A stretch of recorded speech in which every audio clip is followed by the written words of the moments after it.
यानी सबकी आयु निश्चित है। कब समय आ जाए, कब बुलावा आ जाए, किसी को नहीं पता। पता है क्या किसी को? कहते हैं कि एक बच्चा जब जन्म लेता है तो वो बड़ा होगा कि नहीं, इसमें संदेह है। संदेह माने डाउट, कि पता नहीं, हो भी सकता है, नहीं भी हो सकता है, कुछ पता नहीं है, तो संदेह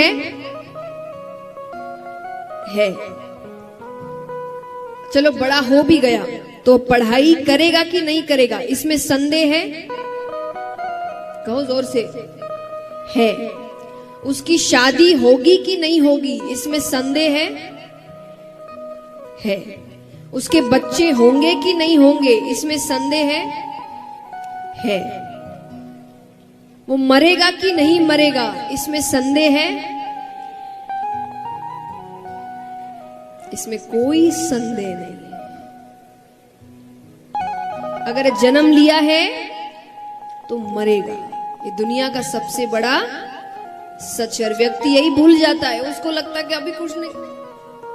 वो इतनी लंबी लंबी प्लानिंग करके बैठा है, इतने में ये, इतने में वो, उतने में वो, कल का पता नहीं है उसको। कल छोड़िए, अगले पल का पता नहीं है क्या होगा। और हम पूरे जीवन भर की प्लानिंग करके रखते हैं। क्यों?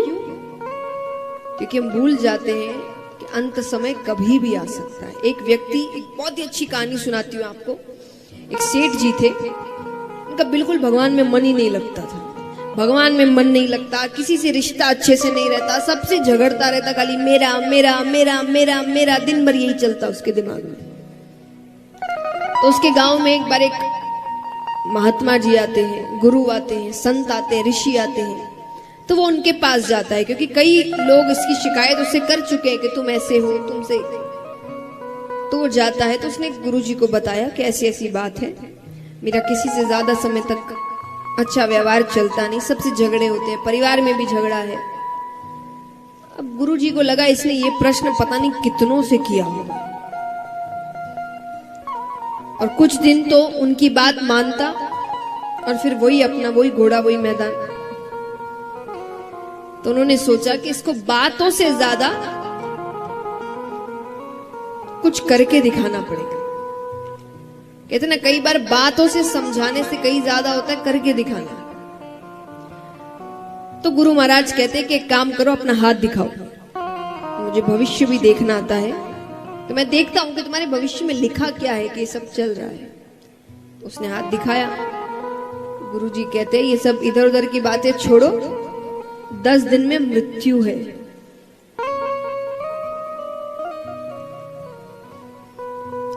उसके तो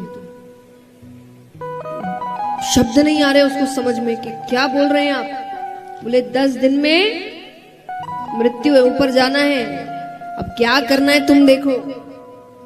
वो तो गया, 1 2 3 4 5 6 7 8 9 10 11 12 13 14 15 दिन निकल गए, कुछ नहीं हुआ। 15 दिन बाद वो आया, वो कहे आपने तो कहा था 10 दिन में मृत्यु है, 15 दिन हो गए मुझे कुछ भी नहीं हुआ। गुरुजी ने कहा तुमने 15 दिन में क्या किया? बोले पूछिए मत, मैं तो ऐसा भगवान में लगा हूं, मैंने बहुत नाम जप किया, बहुत दान किया, जिससे झगड़ा किया था वो सबसे माफी मांग ली, सारे रिश्ते सुधार लिए। बोले क्यों? अरे बोले जाने से पहले ये सब थोड़ी, कोई जाने से पहले तो सबसे अच्छा ही करके जाऊंगा, जब जाना ही है, अंत समय आ गया है तो क्या फायदा ये झगड़े ऊपर लेकर जाने का। मैंने बहुत दान किया, आधे से ज्यादा जायदाद दान कर दी अपनी, खूब भगवान का नाम जप किया, मेरा तो पूरा मन भगवान में ही लगा था।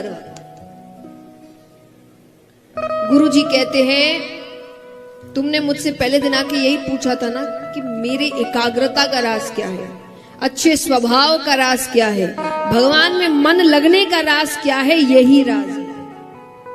मैं अपनी मृत्यु को याद रखता हूं, मुझे पता है कि कभी भी वो आ सकती है, अगले पल भी आ सकती है, तो मैं कोई भी अच्छी चीज भविष्य के लिए छोड़ के नहीं रखा कि बुढ़ापे में करेंगे। अभी पहले अपना अपना अपना कर ले, बाद में तो करने। वो बाद आएगा कि नहीं आएगा किसको पता। हम भी तो यही करते हैं। हमारा क्यों दिन भर किसी और से झगड़ा हो रहा है, हम किसी का सहयोग नहीं कर रहे, सिर्फ अपना अपना देख रहे, क्योंकि हम सोचते बुढ़ापे में करेंगे। कई लोग कहते हैं ना कि ये कोई उम्र है क्या कथा सुनने की, जब उम्र आएगी तब सुनेंगे। ये उम्र है क्या भगवान का कीर्तन करने की, जब उम्र आएगी तो उम्र आएगी, पता है तुमको? ये तो पता नहीं। क्या पता उम्र नहीं आई तो? तब ऊपर जाएंगे, भगवान कहेंगे क्या किया? हम कहेंगे आपने करने ही नहीं दिया। हमने तो बुढ़ापे के लिए सोच के रखा था कि बुढ़ापे में सब करेंगे, बुढ़ापा आया ही नहीं। तो इसलिए जिंदगी के जो अच्छे कार्य हैं, महत्वपूर्ण कार्य हैं, उनको भविष्य पे मत छोड़िए। वो अभी के कार्य है। अपना जीवन जरूर जिए, पर सहयोग करना, भगवान का नाम जप करना, इसको भविष्य पे मत छोड़िए। एक बात हमेशा याद रखिए, भगवान को जब आप फूल चढ़ाते हैं पूजा के लिए, तो कैसे फूल चढ़ाते हैं बताइए? ताजा या 1-2 दिन पुराना? जोर से कहिए, पक्का, झूठ तो नहीं? तो फिर खुद को क्यों इतना पुराना होने के बाद देंगे भगवान को? हम भी जब भगवान की भक्ति करें तभी ना, जब ताजे हैं, जब स्वस्थ हैं, जब हर चीज अच्छे से चल रही है, दिमाग चल रहा है, शरीर चल रहा है, मन चल रहा है। जब आधी से ज्यादा चीजें चल नहीं रही होगी तब भगवान के पास जाएंगे। भगवान कहेंगे अब क्या कर रहे है, हालत तो है नहीं कुछ करने की, अब आराम कर ले, रहने दे। इसीलिए जब फूल भगवान को ताजे चढ़ाए जाते तो हम ताजे क्यों नहीं? हम इतने पुराने होने के बाद भगवान के पास क्यों जाते? तो भक्ति की उम्र बुढ़ापा नहीं होता, बचपन होता है, जब बिल्कुल ताजे हैं, मन साफ है। तो यहां पर सूत जी भी यही समझा रहे हैं, श्रीमद् भागवतम शास्त्रम, कि ये कथा जीव का कल्याण करती है। इसकी बातें, इसकी लीलाएं, इसका सार, इसकी सीख जीवन में वो हर चीज सिखाती है जिससे व्यक्ति जीवन की बड़ी से बड़ी लड़ाई लड़ सकता है, उसका कल्याण हो सकता है। अब यहां पर शौनकादि ऋषि पूछते हैं कि प्रभु हमें ये बताइए कि ये जो कथा है ये सबसे पहले किसने किससे कही? सूत जी कहते सबसे पहले ये कथा सनकादि ऋषियों ने नारद जी से कही। सनकादि ऋषि कौन है? ब्रह्मा जी के 4 पुत्र हैं, सनक, सनंदन, सनत कुमार, सनातन। इनको एक साथ कहते सनकादि ऋषि। कैसे सुनाई? एक बार नारद जी, जिन्होंने पृथ्वी की बहुत प्रशंसा सुन रखी थी, पृथ्वी पर आते हैं, वृंदावन तक पहुंचते हैं, उससे थोड़ा आगे बढ़ते हैं, ऋषिकेश, हरिद्वार। वहां पर सनकादि ऋषियों से उनका मिलना होता है। नारद जी के चेहरे पर चिंता के भाव हैं। सनकादि ऋषियों ने कहा, जो व्यक्ति हर वक्त भगवान का नाम लेता है, नारद जी कहीं भी जाते क्या कहते हैं? जोर से कहिए, नारद जी कहीं भी जाएं, और जोर से, नारायण नारायण। वो हर वक्त भगवान का नाम लेते रहते। तो जो हर वक्त भगवान का नाम लेता है उसको कैसी चिंता? तो उन्होंने पूछा, तो अंत में विष्णु भगवान को नीचे आना पड़ा। अब भगवान उससे गर्भ के बाहर से बात कर रहे हैं। भगवान कहते हैं कि तुम बाहर आ जाओ, ये दुनिया बहुत सुंदर है। वो बालक कहे इसीलिए तो नहीं आना। ये दुनिया इतनी सुंदर है कि यहां आकर जीव आपको भूल जाता है, आपको मानने से इनकार कर देता है। पर भगवान कहते हैं कि ऐसे तो उनको तकलीफ हो रही है जिसके गर्भ में तुम हो।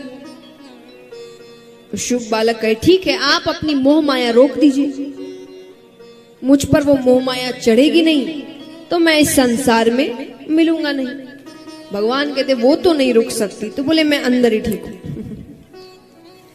तब भगवान अंत में कहते कि ठीक है, एक क्षण में जितना समय होता है, सिर्फ एक क्षण, उसका भी जो 100वां हिस्सा होगा उतने समय के लिए मैं अपनी मोह माया रोक दूंगा। ठीक है, वो शुभ बालक कहे जब मैं कहूं तभी रोकिएगा। तो उसने बाहर निकलने की तैयारी कर ली।